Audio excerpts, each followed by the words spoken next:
In the summer of 1874, a young French explorer packed sacred human remains into wooden crates and shipped them across an ocean, and for the century that followed, almost no one asked how those bodies had survived 1,000 years in one of the wettest, harshest climates on Earth.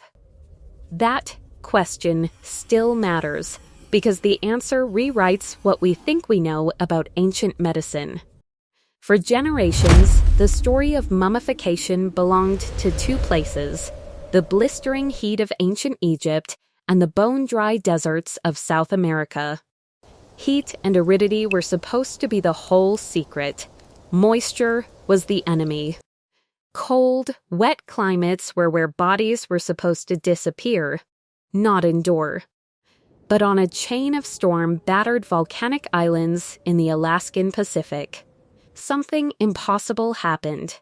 Human remains survived.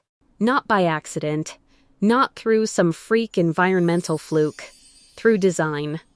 Long before European doctors fully understood human anatomy, a Native American culture on the Shumagin Islands was performing surgical mummification with a level of precision that would not look out of place in a modern medical textbook.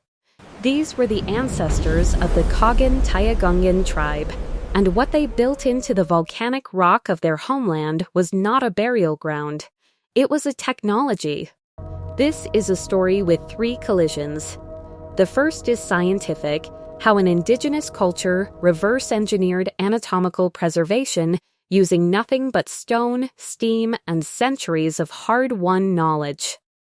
The second is criminal, how a 22-year-old French aristocrat broke into their most sacred cave and carried their ancestors home in crates like cargo. And the third is ongoing, how a tribe that survived Russian fur traders, American gold miners, and European grave robbers is now fighting, quietly and relentlessly, to bring their people home.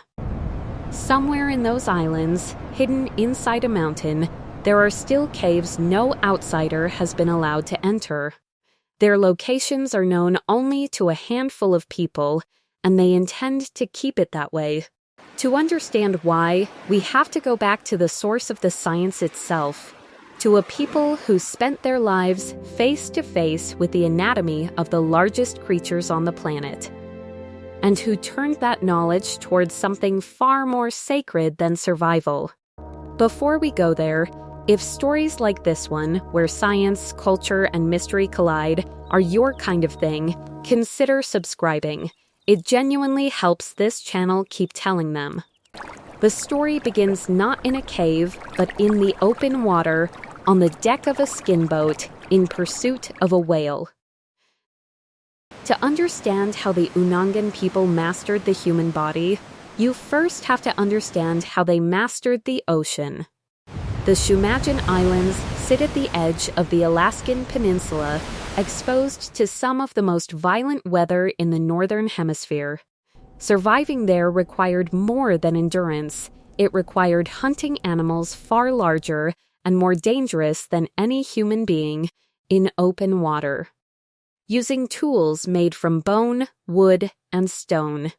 The Unangan were whalers. Not occasional hunters, but specialists using poison-tipped spears and an intimate understanding of marine biology passed down across countless generations. And here is the detail that changes everything. To hunt a whale is one thing. To butcher one is another. Every successful hunt meant hours spent inside the body of an animal, tracing organs, arteries, and cavities by hand. Over centuries that repeated, hands-on exposure gave Unangan specialists a working knowledge of anatomy that, in some respects, outpaced European medicine of the same era. While physicians in London and Paris were still debating basic circulation. Hunters on these islands already understood, through direct experience, exactly how a body was built and exactly how it would decay. That knowledge did not stay confined to animals. When a revered whaler, leader, or spiritual figure died, The Unangan did not simply bury them in the cold, saturated ground, because they understood something crucial. Burial in that environment meant total decomposition within a matter of months. So they intervened. Tribal specialists, trained in this anatomical knowledge, performed what can only be described as surgery. The internal organs, the primary source of bacterial decay, were carefully removed. The body was then washed repeatedly in icy running streams. This was not ceremonial, it was functional. Cold, moving water slows bacterial growth almost immediately, halting the decomposition process at the exact moment it would otherwise begin to accelerate. Once cleaned, the chest and abdominal cavity were packed tight with dry, indigenous grasses, chosen specifically for their moisture-wicking properties. These grasses functioned the way silica packets function in a shipping box today. They pulled residual moisture out of the body from the inside. Next came the positioning. The body was bound into a tight fetal position, a shape that reduced surface area and made the body easier to transport, wrap, and store. It was then wrapped in waterproofed seal intestine, creating a barrier against the region's near-constant rain and fog. Finally, the body was woven into an outer layer of intricately crafted grass matting. Dense, tightly bound, and built to last. At this point, most cultures in a wet climate would have lost the battle. Moisture always wins eventually. But the Unangan had one final move, and it is the piece that turns this from impressive preservation into something closer to genius. The Shumagin Islands are volcanic.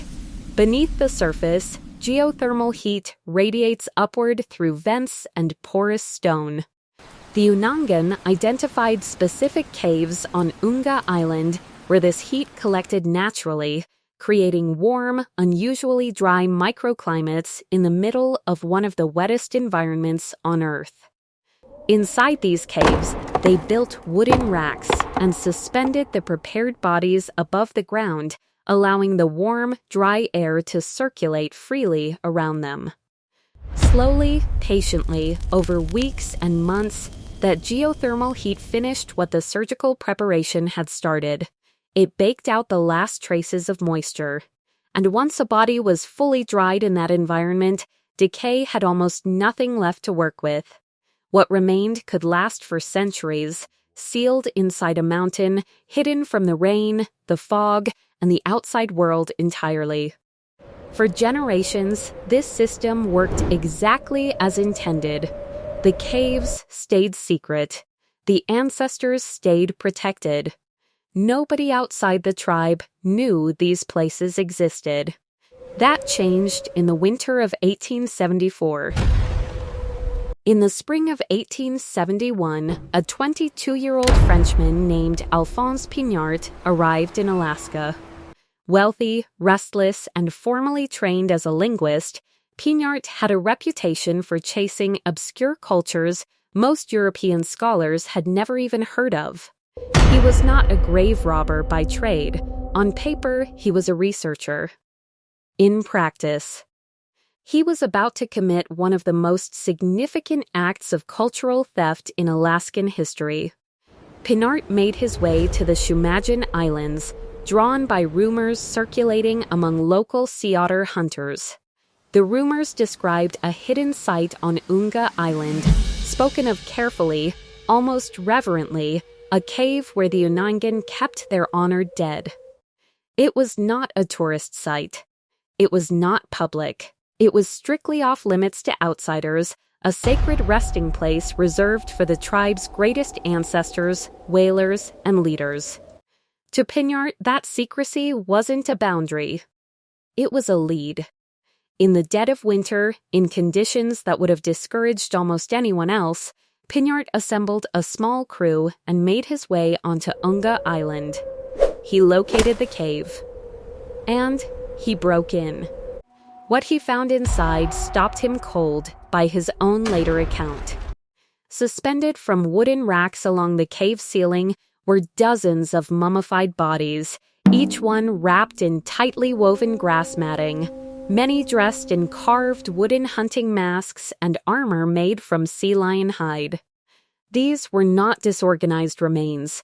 This was a curated, deliberate resting place, built with extraordinary care, and hidden precisely so that no one like Pinart would ever find it. He found it anyway. And instead of documenting it and leaving it undisturbed, he made a decision that would echo for 150 years. He looted it. Pinart and his crew packed the mummified remains, along with the ceremonial masks, weapons, and grave goods, into wooden shipping crates. Entire ancestral lineages, individuals who had been prepared, honored, and hidden by their own descendants, were now cargo. He transported them off the island, across the Pacific, and eventually all the way back to France, where many of the remains and artifacts ended up housed in a private tow in the northern part of the country, far from the volcanic islands that had kept them safe for centuries. It is worth pausing here, because the scale of what happened is easy to understate. This was not a single artifact taken as a souvenir. This was the removal of an entire sacred burial site, ancestors and all, from the people who had built it, guarded it, and passed its location down in careful secrecy for generations. For the Qagan Tayagungin, it was not simply theft of property. It was a rupture in the relationship between the living and the dead, one that the surgical precision of their ancestors had specifically been designed to prevent. Pinart, for his part, returned to Europe something of a celebrated figure. His collections were studied, catalogued, and in some cases put on display. Treated as scientific curiosities rather than as what they actually were, someone's family. And on Unga Island, the cave he'd emptied stood open, its purpose violated, its secrecy broken for the first time in its history. The world was about to descend on that island for an entirely different reason.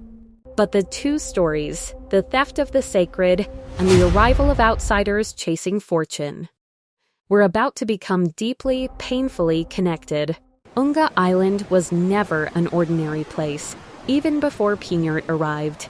Along parts of its coastline sits a petrified forest, roughly 20 million years old, where ancient sequoias were slowly, mineral by mineral, transformed into solid stone. It is a landscape that seems to sit slightly outside of time, wild, volcanic, and largely untouched. That isolation did not last. Not long after Pinart's expedition, prospectors identified something else buried in the island's volcanic rock: gold. What followed was fast, and it was chaotic. The discovery sparked the very first documented gold rush in Alaska's history, and within a short span of time, Unga Island transformed from a remote, sacred landscape into the site of the Apollo mine, one of the most productive gold operations in the region. Miners poured in. A boomtown rose up almost overnight, complete with company buildings, worker housing, and all the noise and disruption that comes with an extraction economy moving at full speed. For the Qagan Tayagungin, whose traditional territory this had always been, the impact was immediate and severe. Their homeland, already violated by the theft of their ancestors just years earlier, was now being physically torn open and reshaped by outsiders chasing profit. But gold rushes, almost without exception, follow the same arc. They surge, and then they collapse. The Apollo mine's yield eventually declined, as these operations always do. The economics stopped making sense, and the same speed with which the town had appeared, it disappeared. Miners packed up. Operations shut down. Buildings were abandoned mid-use, left standing empty against the wind and fog. What remained was a ghost town, quite literally, sitting on the same volcanic ground that had once concealed a sacred burial cave. Structures that had briefly housed a boomtown population now stood hollow and decaying, weathered by the same relentless Pacific storms the Unangan had spent centuries learning to work with, not against. There is a strange symmetry to what Unga Island became. A landscape defined by two very different kinds of preservation and two very different kinds of loss. On one end, an indigenous culture that had used volcanic geography to protect their dead with extraordinary intention and care. On the other, an extraction industry that stripped that same geography for profit, then walked away the moment it stopped paying off, leaving ruin in its place. The gold rush is largely forgotten now, a historical footnote next to the far older, far more significant story of the caves. But it left its mark both physically in the ruins still scattered across the island and culturally as one more chapter in a long pattern of outsiders arriving, taking what they wanted, and leaving. The Qagan Tayagungin endured all of it. The fur traders, the grave robbers, the miners. And through every wave of disruption, the tribe held on to something the outside world couldn't take, even when it desperately tried to. They held on to what was left. Today, the Qagan Tayagungin Tribe is based in Sand Point, Alaska, a small fishing community that carries forward centuries of Unangan history and knowledge. The tribe survived Russian colonization, the fur trade, foreign grave robbers, and a gold rush that tore through their homeland, and through all of it, they never stopped being the rightful stewards of these islands. For decades now, the tribe and broader Unangan communities have been engaged in something far less dramatic than a heist, but arguably far harder, a patient, determined legal fight for repatriation. Many of the remains and artifacts Pinart took in 1874 did not simply vanish. Some ended up catalogued in European museum collections and private holdings, sitting in storage far from the Pacific, far from the caves built specifically to protect them. Bringing those ancestors home has meant navigating international law, museum bureaucracy, and decades of institutional reluctance, one case at a time. It's a slow, grinding process, but it's one the tribe has stuck with, because the alternative, letting their ancestors remain scattered in foreign basements, was never really an option. And here's the thing that makes this story different from most accounts of colonial theft and cultural loss: not everything was taken. Some caves were never found. Their exact locations, hidden across the volcanic geography of the Shumagin Islands, remain known only within the tribe, guarded with the same discipline and intention that built them in the first place.